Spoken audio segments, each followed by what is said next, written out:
नमस्कार। आज महिला दिवस है। पूरी दुनिया में 8 मार्च को महिला दिवस के रूप में मनाया जाता है और महिलाओं के विभिन्न योगदान और उपलब्धियों को इस दिन सेलिब्रेट किया जाता है। उससे जुड़े कार्यक्रम होते हैं और महिलाओं के योगदान को प्रमुखता से रेखांकित किया जाता है। अखबार, टेलीविज़न महिलाओं के योगदान से भरे होते हैं। लेकिन यह एक तस्वीर है जो 2024 के पहले की है। हम भारत के खास संदर्भों में यहाँ बात करने जा रहे हैं। आपको ध्यान है कि मणिपुर में बीते 1 साल में क्या हुआ है। जब महिला दिवस पिछली बार मनाया गया था 8 मार्च 2023 को और 8 मार्च 2024 में हम हैं, इस बीच में क्या कुछ घटा है। इस सरकार की सबसे बुनियादी नारेबाजी में शामिल है बेटी बचाओ बेटी पढ़ाओ। मेरा सवाल है कि क्या बेटियां मणिपुर में नहीं रहती हैं? मणिपुर में जो कुछ घटा है उसको देखते हुए, महिलाओं पर बढ़ते हुए अत्याचार को देखते हुए मैं आपको महिला दिवस की शुभकामना नहीं दे सकता। आज हम बात करेंगे कि आखिर दुनिया में क्या कुछ हो रहा है और भारत में महिलाओं की स्थिति किस तरह से दयनीय होती जा रही है, किस तरह से सरकारों पर निर्भर होती जा रही है। एक तरफ आप अमेरिका में देखिए, जहां राष्ट्रपति पद के लिए महिलाओं की दावेदारी कितनी गंभीर होती जा रही है। भारत में आप कह सकते हैं कि एक महिला राष्ट्रपति हैं, लेकिन आप जानते हैं भारत में शक्ति का केंद्र, भारत में सत्ता का केंद्र प्रधानमंत्री हैं। राष्ट्रपति की शक्तियों के बारे में आप समझ सकते हैं, मैं उसे दोहराऊंगा नहीं, केवल आपको याद दिलाऊंगा कि संसद के शिलान्यास की बात हो, राम मंदिर की प्राण प्रतिष्ठा की बात हो, आपको राष्ट्रपति कहीं दिखाई नहीं देती हैं। महिला दिवस की शुभकामना, महिला दिवस को सेलिब्रेट करने वाले मीडिया से कभी पूछिएगा कि वो सवाल क्यों नहीं उठाता। हिंदुस्तान में किसी भी मीडिया हाउस ने इस सवाल को रेखांकित नहीं किया, इस सवाल को कोई लेकर ही नहीं आया कि आखिर राम मंदिर की प्राण प्रतिष्ठा हो या संसद की शिलान्यास की बात हो या उसके उत्सव की बात हो, वहां से राष्ट्रपति को क्यों शामिल नहीं किया जाता, वहां राष्ट्रपति क्यों नहीं दिखती हैं। ये एक ऐसा सवाल है जो चुभता है, लेकिन इस पर कोई कुछ बोलता नहीं है, क्योंकि भारत में सवाल पूछने की मनाही है। मणिपुर में जो कुछ हो रहा है उसे आप महिला दिवस पर कैसे भूल सकते हैं? किस तरह से शर्मसार करने वाले वीडियोस हमारे सामने आए। बच्चियों के साथ, महिलाओं के साथ क्रूरता और अत्याचार की सारी सीमाएं पार हो गई, लेकिन प्रधानमंत्री मणिपुर नहीं गए। वो शेष भारत में लगातार बेटी बचाओ बेटी पढ़ाओ के नारे बुलंद करते रहे और इस नारेबाजी का सबसे प्रमुख सूत्रधार है मीडिया, जो आपकी आंखों से, जो आपकी दृष्टि से मणिपुर को लगातार दूर ले जाता है। भारत के लगभग सभी प्रमुख मीडिया हाउस इस नियम का पालन कर रहे हैं और ये नियम है मणिपुर की रिपोर्टिंग को आपकी स्मृति से दूर लेते जाना, मणिपुर के सवालों को आपसे दूर लेते जाना। आपने प्रधानमंत्री को मणिपुर पर बोलते हुए सुना? आप कैसे उम्मीद कर सकते हैं कि हम आपको मणिपुर के होते हुए महिला दिवस की बधाई दें?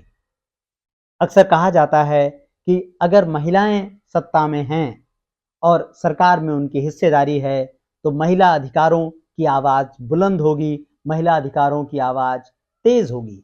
ऐसा होना स्वाभाविक भी लगता है, क्योंकि महिलाओं को राजनीतिक हिस्सेदारी भारत जैसे देश में बहुत धीमे धीमे मिली है। लेकिन आप मुझे बताइए कि संसद में स्मृति ईरानी हैं, जिनके जोशीले भाषण, जिनके तेज तर्रार भाषण आपकी स्मृति में हैं। स्मृति ईरानी अच्छा बोलती हैं, जब वो बोलती हैं तो सब सुनते हैं, लेकिन वो क्या बोल रही हैं बीते 10 वर्षों में आपको सोचना चाहिए। क्या स्मृति ईरानी ने इस सवाल को उठाया कि मणिपुर में ये सब क्यों हो रहा है, इसके लिए कौन जिम्मेदार है? अच्छा होता कि वो संसद में कहती कि प्रधानमंत्री जी आप मणिपुर पर बोलिए, आप मणिपुर होकर आइए, या वो खुद मणिपुर जाती, वहां पीड़िताओं के साथ बातचीत करती। आप देखिए, भारतीय जनता पार्टी ने पिछले 10 सालों में अत्याचार की को राज्यवार बांट दिया है।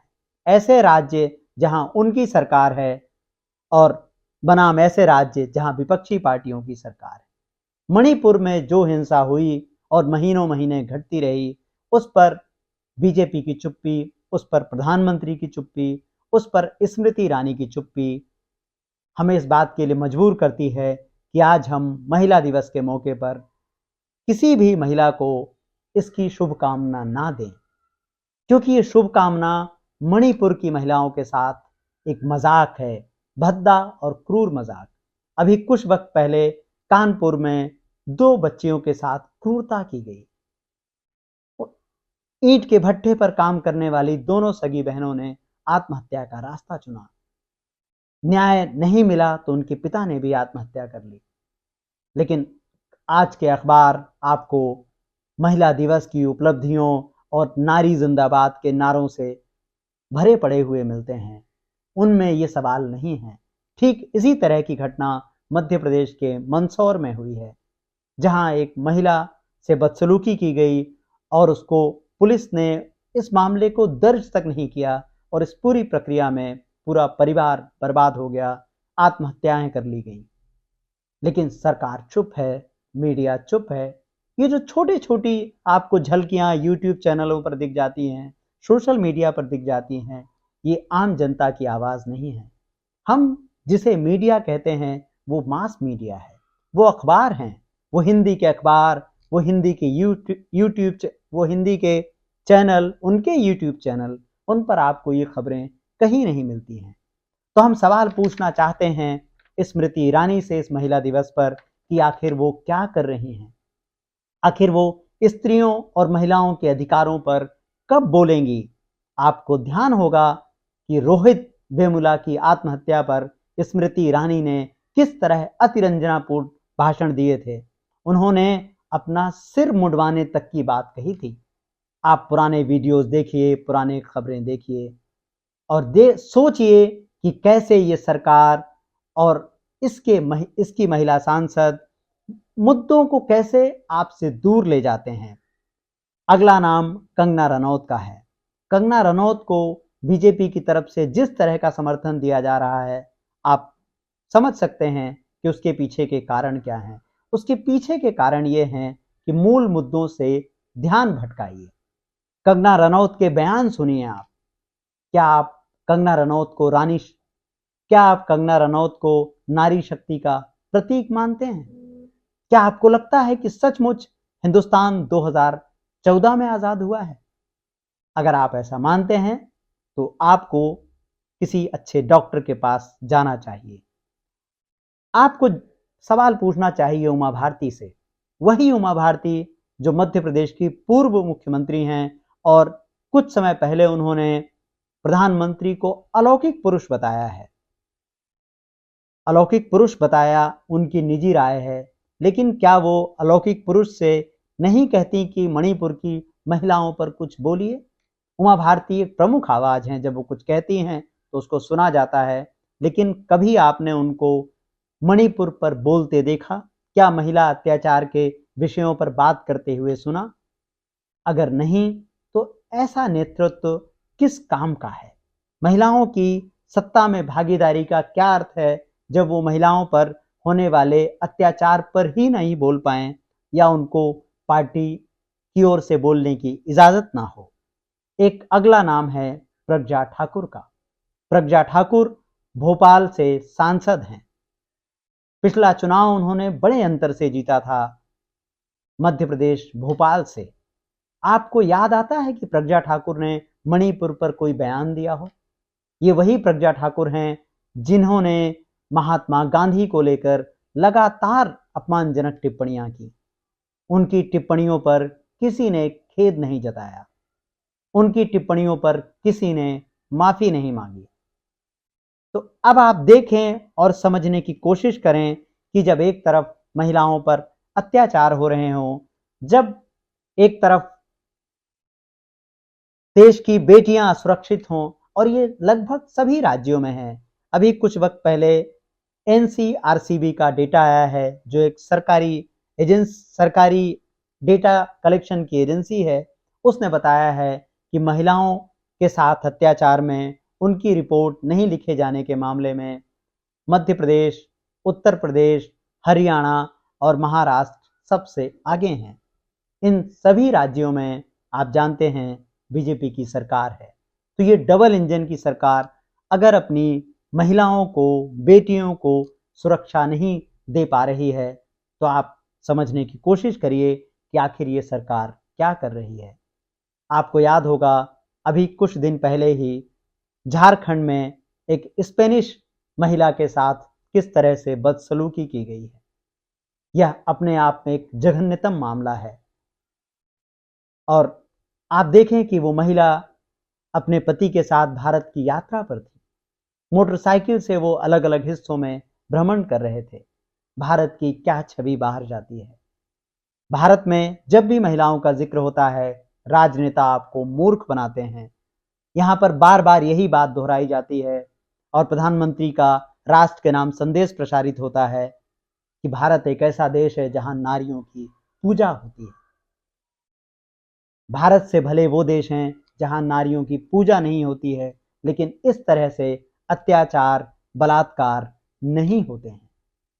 महिलाओं को अपनी सरकारों को अधिक जवाबदेह बनाना होगा और इन घिसी पिटी बातों और जुमलों से दूर ले जाना होगा।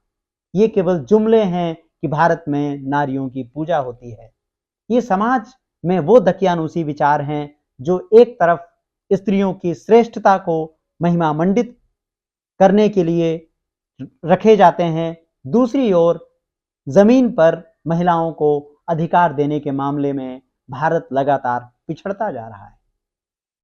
तो आप सोचिए, विचार कीजिए कि क्या आप महिला दिवस को सेलिब्रेट करेंगे तब जब मणिपुर की स्थितियां आपके सामने हैं, जब स्त्रियों के अत्याचार में और स्त्रियों को अधिकार देने के मामले में भारत लगातार पिछड़ता जा रहा है, जहां हिंसात्मक गतिविधियां निरंतर बढ़ती जा रही हैं।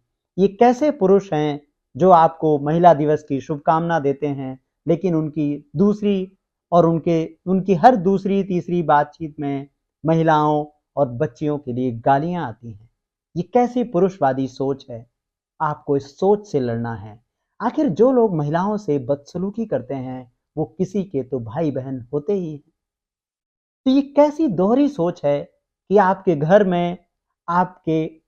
आपके घर में आपका भाई, आपके पिता, आपके पति वुमेन्स डे सेलिब्रेट कर रहे हैं, महिला दिवस सेलिब्रेट कर रहे हैं, और उन्हीं में से एक बाहर जाके महिलाओं के साथ बदतमीजी में शामिल है। ये घर घर की बात है। जब तक महिलाएं अपने घर में पुरुषों को उनसे ये वादा नहीं लेती कि उनका आचरण असल में उनके साथ किया जा रहा है, तब तक हम इस दुनिया को खूबसूरत नहीं बना सकते। इस महिला दिवस के लिए इतना ही। हमें उम्मीद करनी चाहिए कि अगली बार जब हम 8 मार्च को मिलेंगे तो शायद हिंदुस्तान की तस्वीर कुछ दूसरी होगी, भारत की तस्वीर कुछ दूसरी होगी। नमस्कार।